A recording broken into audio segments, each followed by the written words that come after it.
Hello, this is Spartan Commander, and this is a 980th Rome Total War Brotherhood game that I put onto YouTube.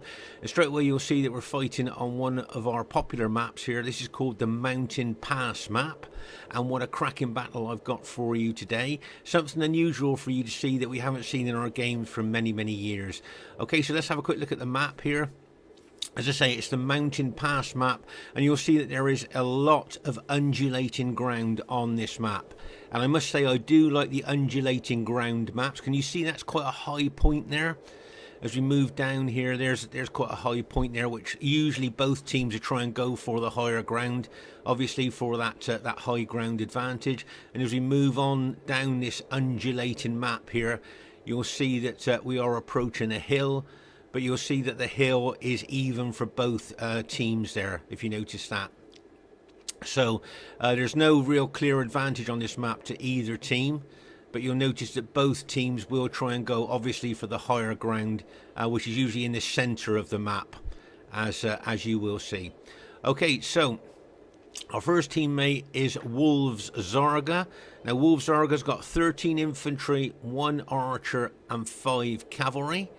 Okay, as I say, very unusual to see a Wolves in our game.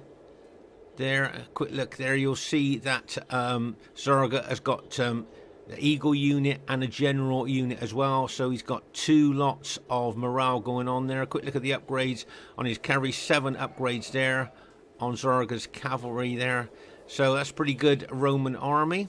Now this is the other thing I want to show you here. Can you see that there's another Wolves?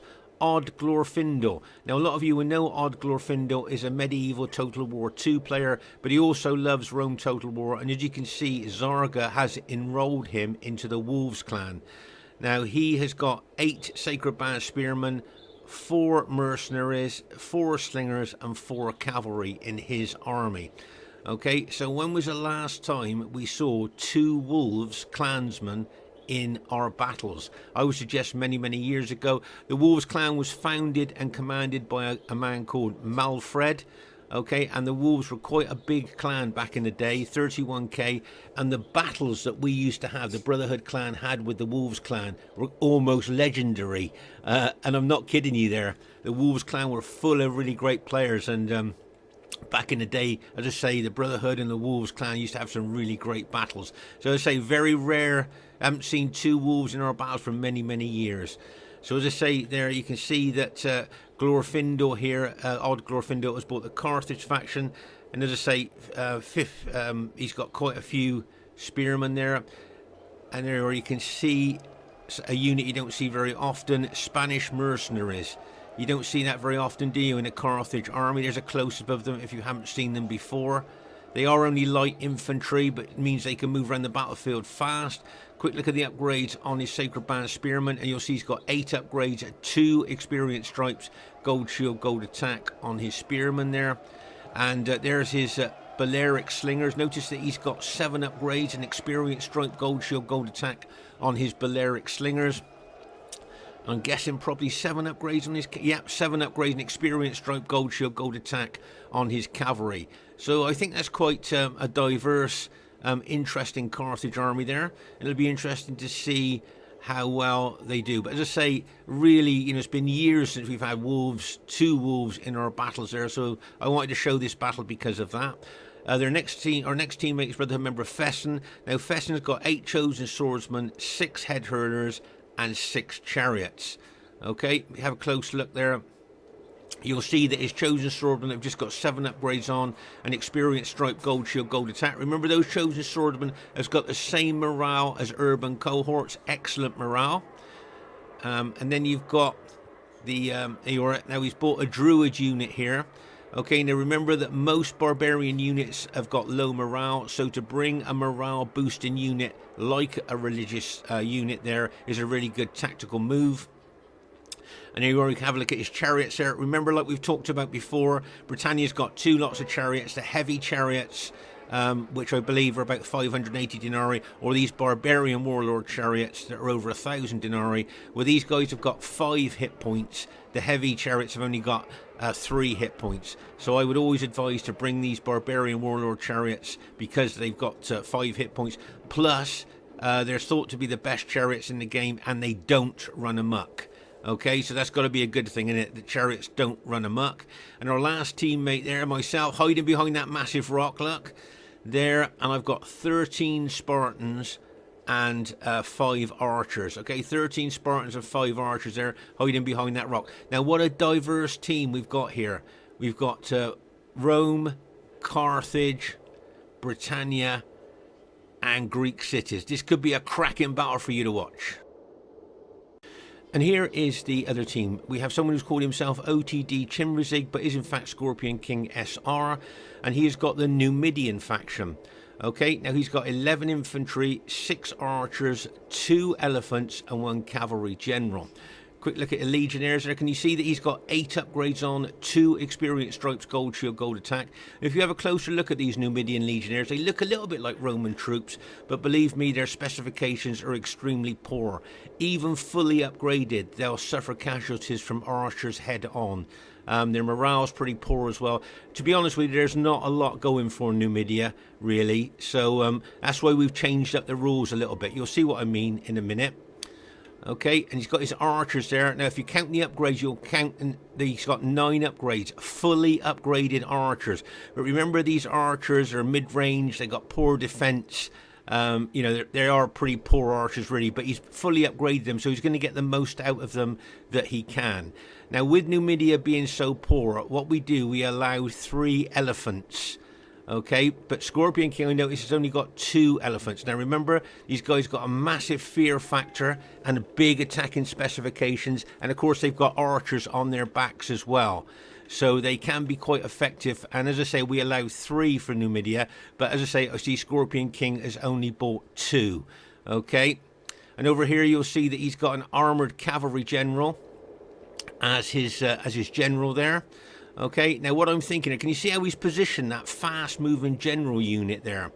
There you are, there's the bearded general. If you notice there, you don't see many of the generals with beards.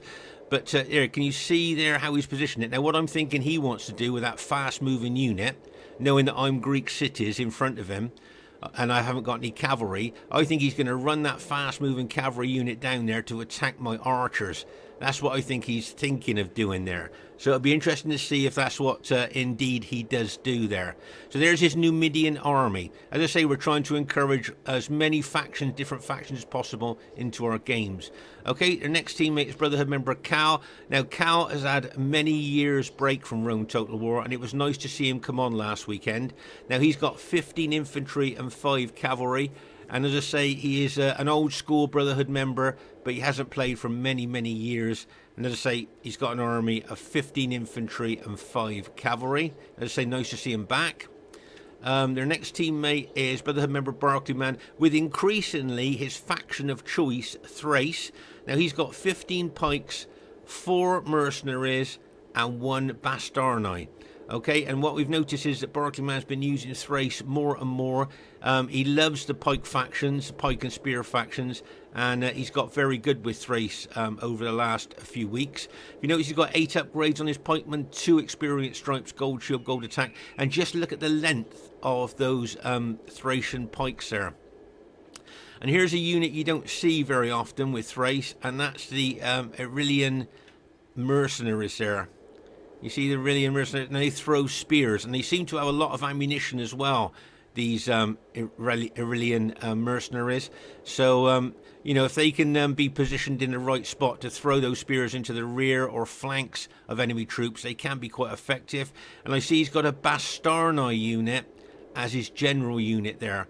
This is a unit you don't see used very often on Thrace. There's his general look. And that's the bastarnis there with those like curved swords they carry. So that's an interesting Thrace army there, and that'd be a tried and tested Thrace army of him there. And their last teammate is Get Jacked, and Get Jacked's got 12 heavy spearmen, 2 archers, 2 horse archers, and 4 cavalry. Now, if you look at the upgrades on his heavy spearmen, if you count them up, 1, 2, 3, 4, 5, he's got fully upgraded heavy spearmen. Now, remember, any unit in this game that carries a spear or a lance or a pike is anti-cavalry. Okay, so these guys will be anti-cavalry, but also they are good against holding infantry as well. So it'd be interesting to see how he uses those. And there you can see he's got a couple of archer units there, short range, medium range, like. And here you've got a couple of horse archer units there as well. They're fast moving, they can form Canterbury and circle. They can be quite useful as well there. But what surprised me was he's only got 3 cataphracts. Now, bearing in mind that we know that Armenia's strength are their cavalry, it's unusual. And there you are, he's got some camel riders there, the Bedouin warriors there, look, with their curved swords.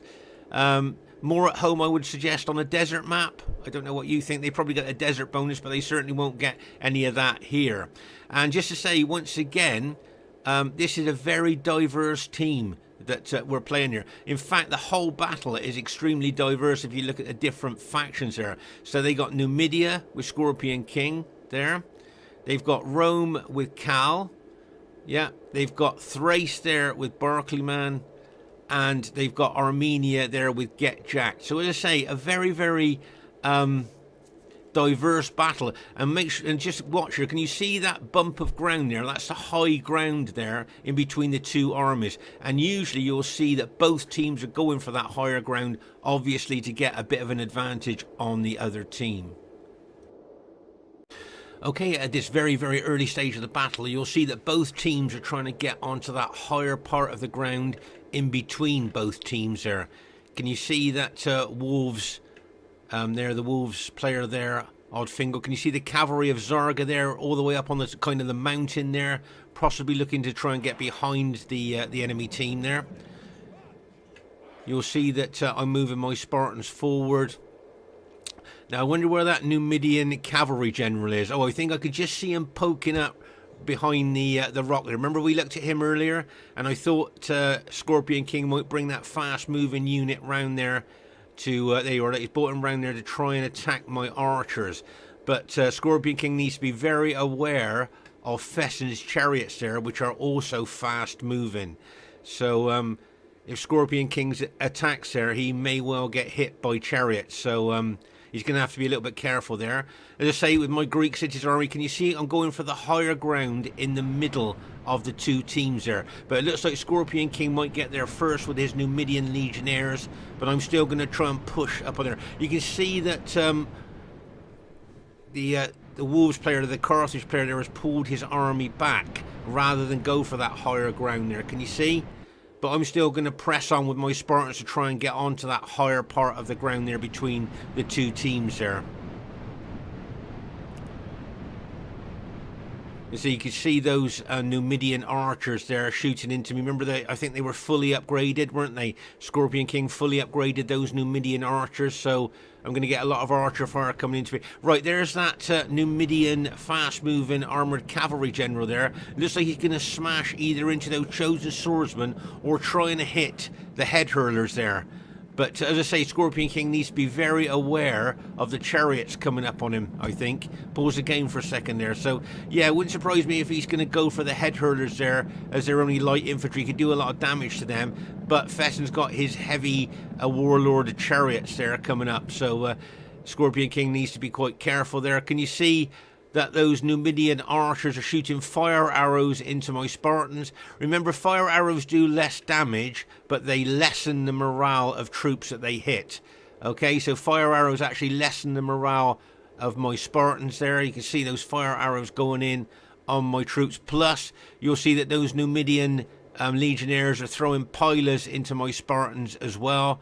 So I'm getting a double hit there, fire arrows and pilas there. And if you look here, if you look closer, you can see where some of my Spartans have been hit by those fire arrows. Can you see the fire arrows like kind of almost exploding onto my troops as the fire arrows hit there? But remember, Spartans have got 2 hit points, so they suffer less casualties from missiles than most other units. You can see here that Scorpion King split his elephants up. He's got one elephant over there, and he's got one elephant with his infantry. So as I say, it'd be interesting to see how he uses those during the course of the battle. You can see here Fesen moving his Britannia army forward, his chariots, his infantry and his head hurlers there towards the enemy troops. Here you can see, the general there, the Numidian general there's got hit by the chariots, which we thought it would do. Oh my gosh. And that's bad news for Numidia there, because Numidia, oh, he's dead as well. Numidia's morale is very poor, So killing the general there will be a big blow to them. And over here, here's something you don't see every day. Numidian elephants fighting Britannia chariots. Now, if you notice here, you'll see that the Britannia chariots, right, are frightened of elephants. Okay, now we know that chariots bring a fear factor, but the elephants are not frightened of chariots. We'll have a little look at that in a minute. But there you are. If you notice the chariots there, can you see frightened by elephants? So, okay, so the elephant fear factor frightens the chariots, but the fear factor of the chariots does not frighten the elephants. Okay, so the elephants are not suffering any fear factor from the chariots at all, but they are inflicting fear onto the chariots there. So I just thought that was quite interesting for you to see if you haven't noticed that before. And as I say here, you can see my Spartans there are leading the attack, if you like, for the team. I've managed to get onto that little bit of higher ground there. Can you see that? I managed to get. I'm still getting hit by fire arrows and pilers there. Can you see Barclayman are bringing his Thracian pikemen forward? Just make a mental note of how long those Thracian pikes are in comparison to the short spears of my Spartans. So I'm quite reluctant to put the short spear Spartans head on against the Thracian pikemen there. So I should be watching out for that. Here you can see Odd Glorfindel, Wolves, Odd Glorfindel there. He's got his slinger shooting into the enemy troops and he's bringing his spearmen forward. You can see Xarga bringing his Scipii troops over as well. Now Xarga may well go for that higher. Can you see in this undulating ground map, that ground there looks a bit higher, doesn't it? I wonder if he'll take his Scipii troops over there, because that does look a little bit higher ground there. If he doesn't do that, the enemy troops may well spot that and grab that for themselves. But over here, look, you can see that elephant unit we were looking at earlier, look, charging into the chariots, and bang, as it charges in there. Just look at that. And of course, as I say, the archers on the back of the elephants there will be shooting into the Britannia troops as well. Well, that elephant unit has just been routed, but if you watch, those elephants are being chopped down by those chariots there. You can see that. There you are, look, can you see the elephants there being chopped down by the chariots? The elephants were just so outnumbered there by those Britannia chariots. They didn't really have much of a chance there. And as I say, Scorpion King being very aggressive with his elephants there. Okay, so over here, you can see my old school, old-fashioned battle formation there with that one unit in open order as the pilot shield unit in front of the actual battle formation there. Very old school, very old-fashioned battle formation, but it still seems to work in 2024. Just look at the length of those. I know we looked at them before, but the length of those pikes there. But here you can see Fesen has got his head hurlers in behind my Spartans, and you can see them throwing those effective against armor heads into the Thracian pike units there. Okay, make no mistake, those heads will be doing massive damage to those Thracian pikemen there. You know, those we know that the pikemen, those 121-man units, are so susceptible to any kind of missile damage. Now there you are, look, that's a 121-man unit been reduced to 45 men just purely by heads hurlers. Just from the heads there going into them. Look at those heads. You can see those effective against armor heads there being thrown by Fesen's Britannia head hurlers there. And as I say, make no mistake, they will be doing huge damage to those Thracian pike units. Over here you can see Scorpion King's thrown his second elephant unit into attacking those Britannia chariots there. You can see there that that elephant unit just started to run amok because I'm targeting it with fire arrows. Pause again for a second. Did you notice that it started to glow red and then it seemed to come out of amok mode there? Well, what I've done with my archers there, I'm shooting fire arrows into the elephants. Remember, that's a really good tactic for making elephants run amok. You hit them with enough fire arrows. There you are. Can you see the fire arrows that I'm shooting into those elephants? And as I say, you hit elephant units with enough fire arrows and they run amok. And of course, when a unit runs amok, it goes out of control of its general and it just runs all over the place there. So that's what I'm aiming for there. But you can see here, a lot of Carthage troops have been routed there. Can you see those Spanish mercenaries there have been routed? There's a Barclayman brought one of his pike units out to support that elephant unit of Numidia there. But as I say here, look at that one unit there of Thracian pikes. Look at the damage they suffered just from head hurlers. So I just wanted to show you the effectiveness of head hurlers. And he's positioned them well in behind my Spartans so they're protected. But here you can see that you've got Cal's Brutii army plus Armenian spearmen there. Remember, those Armenian spearmen are fully upgraded there on our right flank.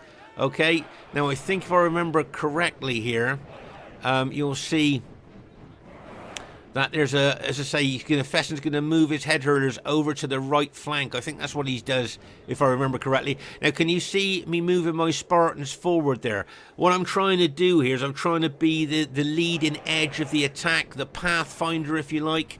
I'm trying to like kind of lead the team into attack here with my Spartans. Otherwise, you know, if you don't do that, then the enemy grabs the initiative and they can attack. So as I say, you can see really pushing forward there, trying to be the leading edge of the attack with my allies in behind me there. Missile troops there, the head hurlers, the slingers, and the archers shooting into enemy troops there. There you are, and you can see the head hurlers there. They're throwing in, and as I say, lots of Balearic slingers. I think though that Fesen's only got 2 battle damaged chariots left. The rest of his chariots got taken out there by, I believe, the elephants of Numidia.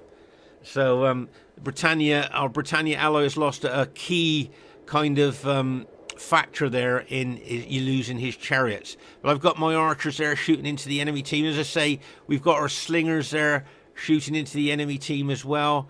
Remember those Thracian pike units, very susceptible to missile damage there. And as I say, I'm just waiting for an opportunity to attack with my old-fashioned Spartan battle formation there, with that one unit, as I say, in open order as the pilot shield unit in front of the main battle formation. So I may well decide to attack those Armenian spearmen in a minute. We just have to wait and see. As you can see, my allies are almost waiting to see what I'm going to do. So there you are, I'm going to attack those Armenian spearmen. I've decided that. You can see my Carthage ally moving forward a little bit there. I think they're still using their missiles a lot on the enemy troops. You can see Scorpion King bringing his Numidian legionnaires out. He may well look to try and flank my Spartans there, but I'm pretty sure my allies will block that move. Meanwhile, over on our right flank here, can you see that Cal has got that higher ground that we looked at earlier? We thought our Scipii ally might grab. So Cal now has got a slight hill advantage there. So his pilots will go further and do more damage. You'll see here, can you see the head hurlers here have now drawn their swords, which means they've thrown all their heads. And now you've just got light infantry now. Remember, those head hurlers are just light infantry. So obviously they're going to be fighting with their Scipii ally against Cal's Brutii troops. But just look at all this cavalry here with the down slope advantage. Do you see what I mean there? Remember, they're on the enemy troops are on the slightly higher ground there, and I'm wondering whether they're looking to smash our Scipii ally with a combination of infantry and cavalry. Okay, but meanwhile here, I've decided I'm going to start attacking these Armenian legionnaires. Okay, now remember, my Spartans got excellent morale. They've got 2 hit points, and I'm really going to put them up against these Armenian spearmen here. Okay, you can see my troops slowly moving in there against those Armenian spearmen. Should be a good little tussle here between the fully upgraded Armenian heavy spearmen and my Spartans. Should be interesting to see what happens there. This is a nice move by our Carthage ally there to cover my left flank from Numidia, to stop any Numidian troops coming in on my fighting Spartans there. Nice move. As I say, I've got my archers shooting into the enemy troops, and they've got their slingers shooting in as well. But here, can you see my Spartans moving forward now? You'll see that the Thracian pikemen there have come in behind their Armenian allies there. So there you are, you can see my Spartans slowly moving forward into those Armenian spearmen. Okay, there you are, just as we move along the battle line there, you can see my Spartans gradually making inroads into those Armenian spear units there, really pressing in there.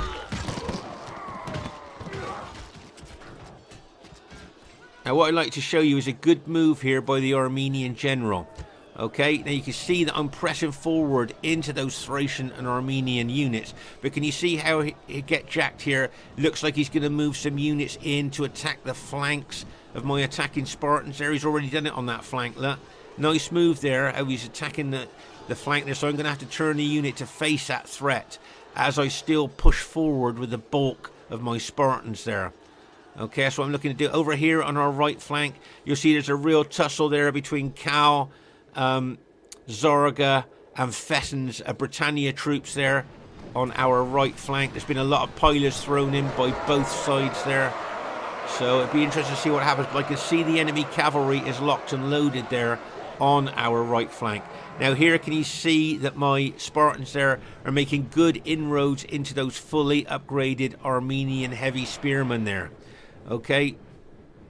Can you see these Armenian units closing in? I'm going to have to turn those units of Spartans there to face that threat. And it wouldn't surprise me if the Thracian general brought his pikes forward at this stage. Meanwhile, over on our left flank here, you'll see that Odd there with his Carthage wolves, Odd Glorfindel there with his Carthage army is facing the Numidian troops. Oh, and there you are. Just as I thought, the Thracian general is going to bring the long-piked Thracian units forward there to try and combat my Spartans. Okay, so, and as you can see, my Spartan army is now broken into two there. So what I'm going to do with these group of Spartans is I'm going to try and get around the flank of these long-piked Thracian units and try and attack there. Just look at the short spears against those Thracian pikes there. So I want to get in around the flank and attack the flank of those Thracian pikemen at this part. But here, if you notice, I'm going to take them head on. Here I'm going head on into those Thracian pikemen on this particular side. Okay, so you can see they're really attacking. But as I say, meanwhile over on our left flank here, Odd Glorfindel there with his Carthage army facing Scorpion King's Numidians. There, it'd be interesting to see what happens there. As I say, we've got a lot of missile troops always shooting into the enemy troops there. And as I say, over on our right flank here, you can see Cal being very aggressive and attacking here. But Cal is now fighting two armies. He's fighting the Britannia army of Fesen. And, of course, he's fighting the Wolves guy there, Xarga's Scipii army as well. But in the centre here, as I say, I don't really like putting my short spear Spartans up against the long pikes of Thrace or Macedon, you know, or Seleucid there, because those long pikes have got such an advantage. They kill so many Spartans before the Spartans can even get into striking range with their short spears. But meanwhile over here, it's a nice cavalry hit there by Xarga. His Scipii cavalry's gone in. Right, here comes the enemy cavalry counter-attacking. There goes the Armenian cavalry. Here comes the Brutii cavalry, and bang! And bang! As they smash in there. Oh my gosh. The combined army of Britannia and Scipii there are holding well against that massive infantry and cavalry attack there by the enemy troops. Okay, now, meanwhile over here, just wanting to show you something here. Pause the game for a second. So here you'll see, can you see that Scorpion King, sorry, not Scorpion King, Barclayman has bought his Thracian spear throwing units there. And as you notice there, they're throwing all their spears into the flank and rear of my engaged Spartans there. I think they're Aurelian mercenaries.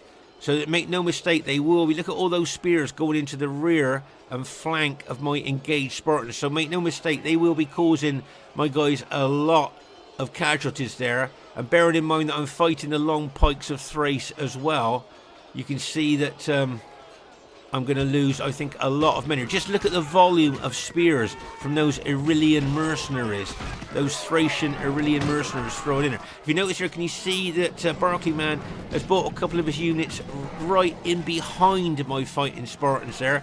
He's going to throw those spears right into the weakest point of any unit on Rome Total War, the rear of a unit there. So I'm being hit in the flank and rear by Aurelian mercenary spears. Can you see? Coming in from that. So make no mistake, look at the Spartans I've lost already. That's just, most of those have been killed by those Aurelian mercenary spears there. And plus you got the Armenian horse archers here, look. They're shooting arrows into the rear of my Spartans as well. So it wouldn't surprise me if I lost all those Spartans there, bearing in mind that they're facing the long pikes of Thrace at the front as well. So yeah, not looking very good there, I don't think.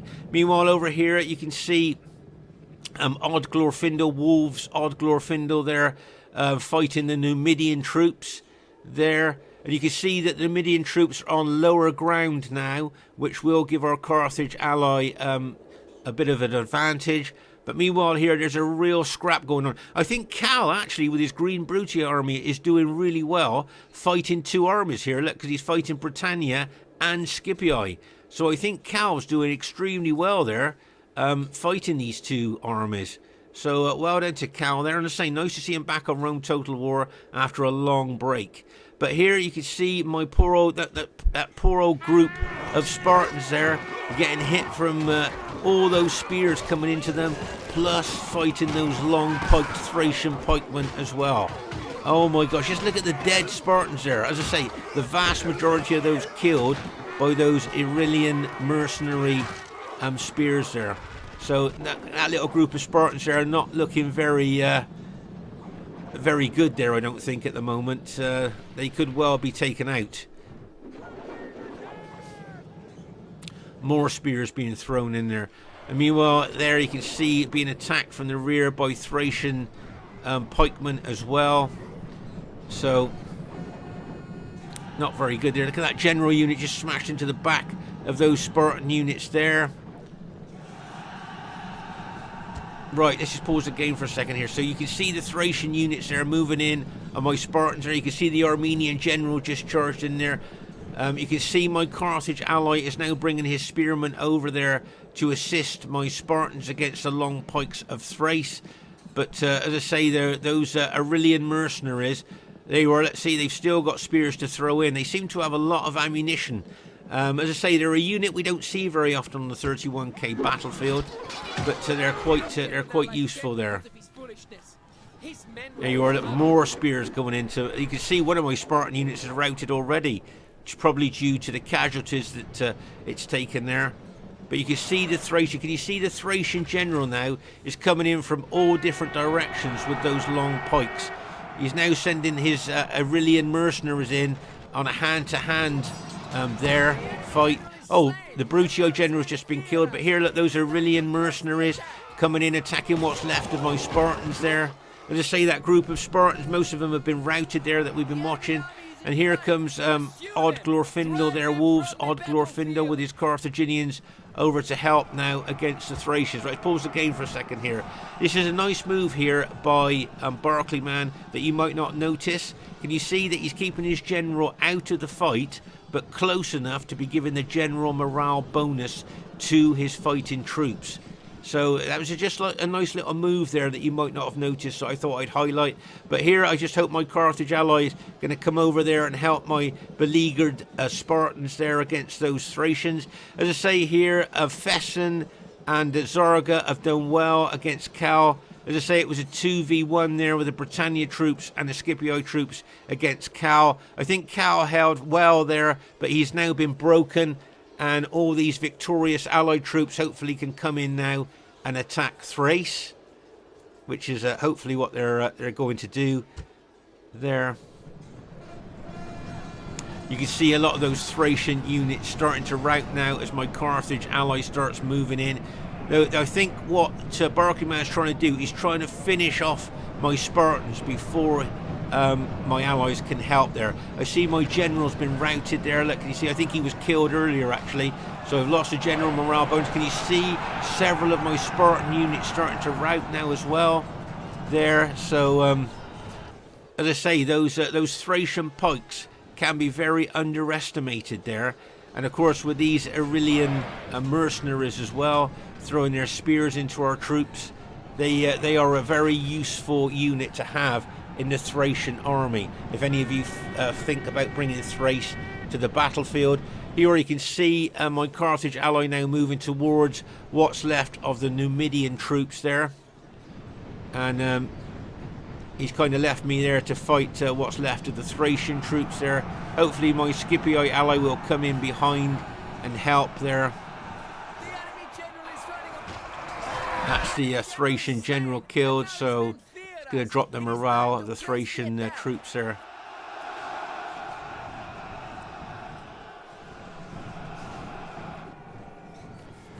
They've still got ammunition now, those Thracian spearmen. I don't know how much ammunition that they've got, but they seem to have a lot of ammunition there, which is, as I say, they seem to be quite a useful unit to have within the Thracian army. But it looks at this stage of the battle like our team has managed to go on to win the battle here. Let's just pause the game for a second. I think if I remember correctly, this is quite a spread out battle actually. If you remember right over on the left flank here, can you remember when Scorpion King engaged those Britannia chariots with his elephants? There where you can see there are a lot of dead chariots and a lot of dead elephants there. I think those elephants did a lot of damage to those Britannia chariots. There's a lot of dead cavalry there. It looks like Carthage Sacred Band cavalry. As we move over here, look. Some more dead troops. You can see, as I say, very spread out. Here's another elephant and chariot fight there. If I remember correctly there, you can see the dead elephants there. And there we come across the line of those Thracian pikemen there that were killed by the head hurlers. Just look how many Thracian troops were killed there, just solely by those Britannia head hurlers there. As we move further over into the battlefield here, you can see a lot of Armenian dead spearmen there. You can see those. And then as we get closer here, you can see a lot of my dead Spartans there that were killed by those Aurelian mercenary spears and the Thracian pikemen as well. That was, you can see a lot killed there. I remember I targeted those Aurelian mercenaries and my archers, so you can see a lot of those Aurelian mercenaries were killed there by my archers, trying to stop them throwing spears into the rear of my engaged Spartans there. A lot of dead Aurelian mercenaries there.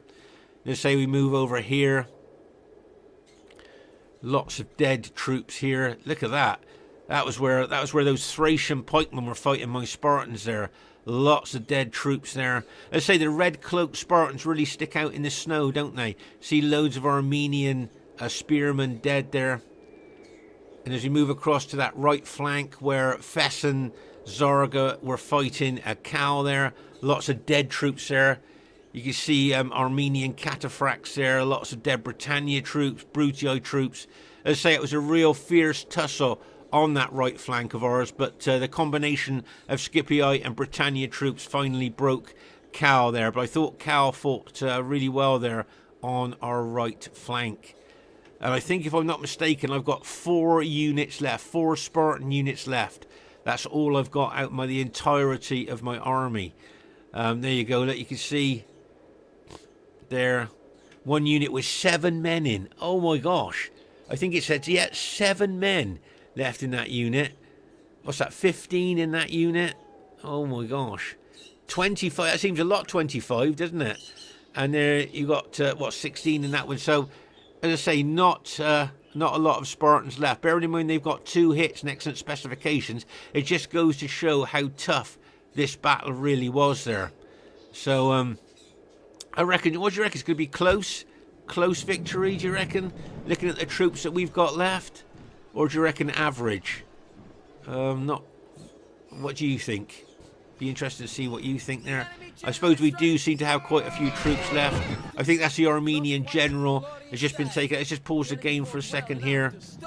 So over here, you can see Fesen's got a few of his Britannia units left there. I know he suffered a lot of casualties, but I think he may well have had a lot of rallied units come back into the fray. There you are. You can see he's got a few. He must have 6 or 7 very battle damaged units left there.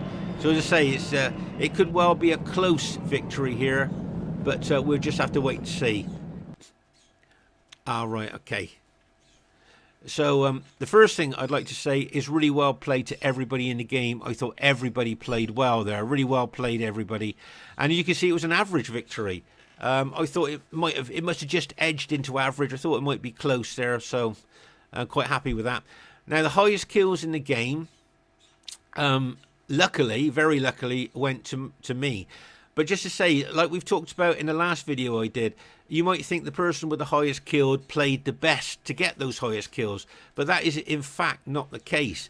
It's the team, what the team did that enabled me to get those highest kills. If you remember, the team there were holding the enemy off my flanks and off my rear, and that enabled me to attack to get those good kills. So as I said before in the last battle video, my team here, the team that I was in, enabled me to get those kills. So they were the enablers there of those really good kills of my Spartans there. So remember, whenever anybody gets the highest kills in the game, it's their team that have actually caused that with good teamwork. So well done to Get Jacked. He'll be a bit disappointed he got less than 1,000 kills, but he did well with that Armenian army. Well done to Barclayman there. He might be a bit disappointed he got less than 1,000 kills, but I thought he played well with Thrace. Well done to Cal. Not far off 1,000 kills there. So he was doing really well on that right flank. Well done to Scorpion King there. He'll probably be a bit disappointed he got less than 1,000 kills. But really well played, guys. It was nice to see such a diverse team. Well done to Fesen here. Got some good kills with Britannia there. So he did really well. Well done to Wolves Odd Glorfindel. Got some good kills with his Carthaginians. Look how many troops he's got left as well. A lot of troops left there, hasn't he? So he did really well with that Carthage army. And well done to Wolves Xarga. Got some good kills, not far off 1,000 there. And he's still got quite a few troops left as well. So really well done there. As I say, it's nice to see two Wolves playing again. And who had the best factions here? They got Armenia, Thrace, Rome and Numidia. Do you think that team had a good combination of factions? We had Greek cities, Britannia, Carthage and Rome. I would say, to be honest, it looked like our team did have faction advantage there, you know, to be completely honest. But I thought the other team played really well there. So really well done. And as I say, it's been many, many years since we've seen two wolves in one of our battles there. This is the main reason I wanted to show this battle there. And I hope that any ex-Wolves players watching this maybe think about coming back onto RTW, putting your Wolves tags back on, and then coming back on to Rome to Or. As you can see, we still have really great battles, and I'm sure you would enjoy that. And as I say, thanks very much to the team for enabling me to get such good kills. Great teamwork there. Remember that the person with the highest kills is the team that has enabled him to get that. Okay, Spartan Commander saying bye for now. See you soon.